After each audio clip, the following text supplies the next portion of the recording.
What is the difference between relative and absolute deprivation? Have you ever felt like you were missing out on something that others around you seem to have? This feeling can be linked to a concept known as relative deprivation. But what exactly is the difference between relative and absolute deprivation? Let's break it down.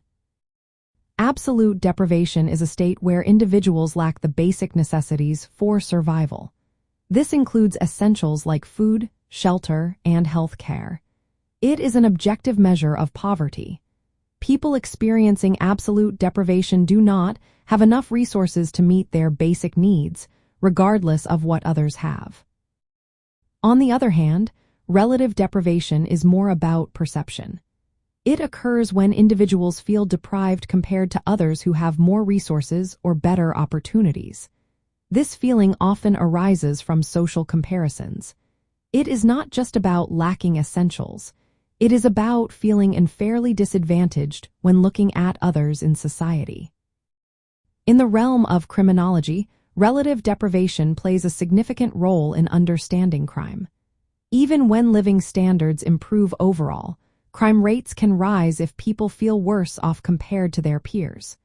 This sense of injustice can lead to frustration and resentment, which may result in criminal behavior. For example, someone might feel compelled to commit theft or violence if they perceive a significant gap between their situation and that of wealthier individuals.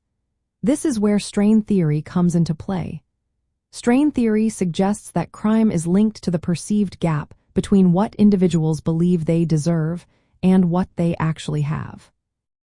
In contrast, absolute deprivation may lead to crime driven by survival needs.